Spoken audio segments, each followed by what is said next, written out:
always be there.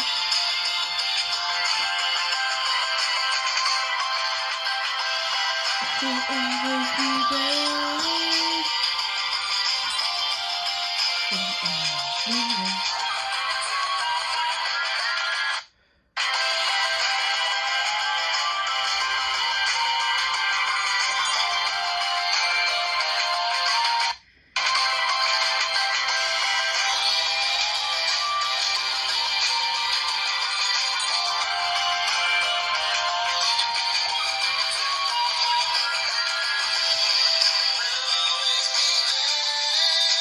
Always be there.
Thomas the hero. It was a nice summer's day on the island of Sodor. Thomas the tank engine was happy, puffing along his grandfather, pulling his favorite coaches, Annie and Clarabelle. He was happy to know that it was a nice summer's day when he heard a high-pitched whistling sound. Then, as he looked up in the sky, he saw a strange plane that's something that he'd never seen before. "Hello," Thomas called, but the plane didn't reply. It just kept on going. Thomas was very excited, but he was determined to get a few of his jobs done as well.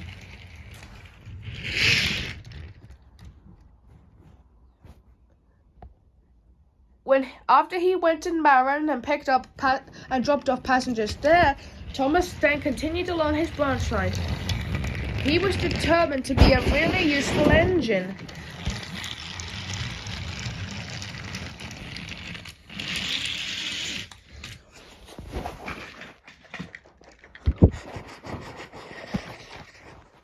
Thomas was still curious about what he had seen.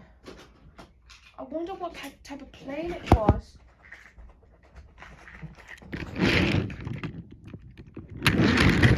What?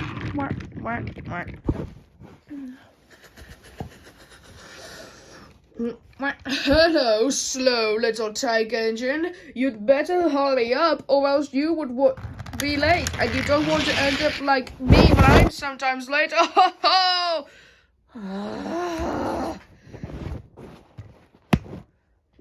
Thomas grumbled as he continued along his work, but he didn't complain as he continued to tried to keep his eyes in sight for the plane. As if he'd thinking he'd never see it again, he heard the same high-pitched whistling sound.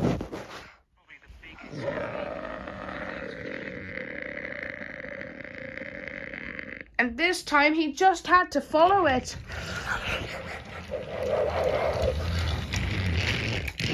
The plane may have been small, but it was very fast. Must keep up, Thomas said to himself.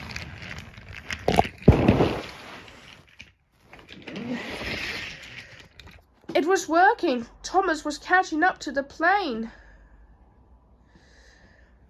But as the two vehicles slowed down, the plane came to a stop on an airstrip.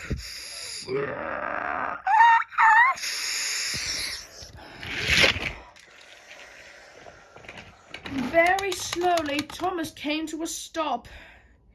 He admired the whirring propeller and the big red dots painted on its wings. I'm Thomas, said Thomas shyly. I'm Mitchell, the Spitfire, the plane replied, but you can call me Mitch. What are you doing on Sodor? Thomas asked. I've been practicing for a fly past to celebrate the end of World War II, said Mitch. Mitch explained that a long time ago that he used to be a fighter plane and had helped to win the Battle of Britain.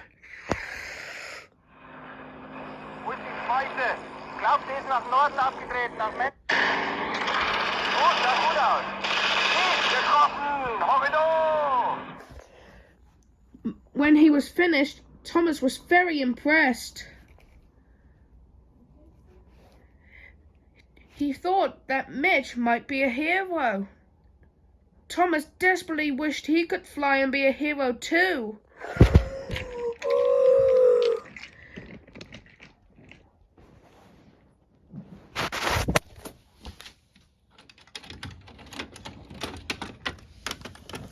When Thomas came back into Titmus' shed, he asked the other engines if they had seen any interested like them. But the others didn't seem very interested. Useful engines keep their eyes fixed on the tracks, Thomas, James reminded him. Oh.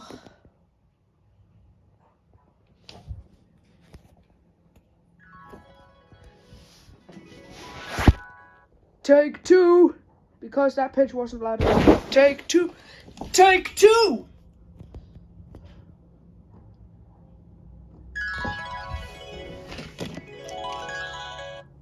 That night, Thomas dreamt of Spitfires. He dreamt that he was a hero, flying with them, swooping up and down in the sky.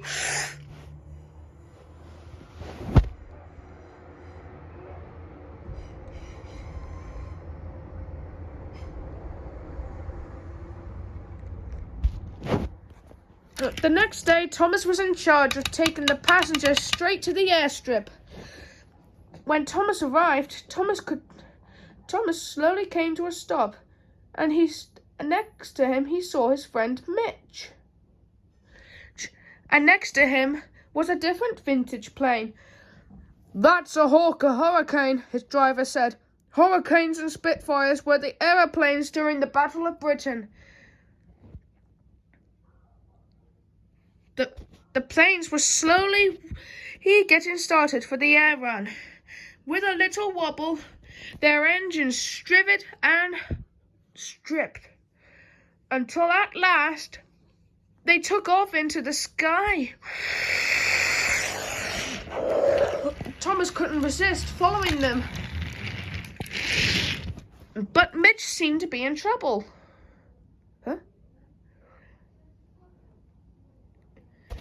His engine spluttered and coughed and wheezed, and then with a little wobble he came lower and lower and lower, until with a splash he landed in a small pond.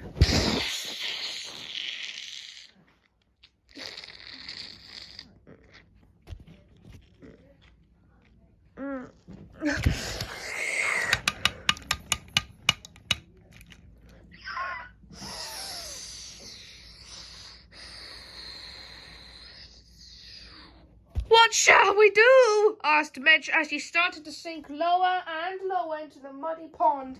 No one will know where I am.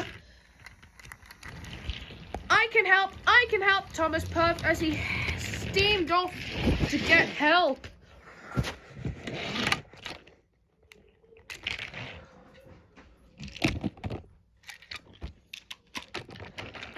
Thomas soon came back with a crane. And then, when the crane's hook was in the water, it lifted out a soggy Mitch out of the pond.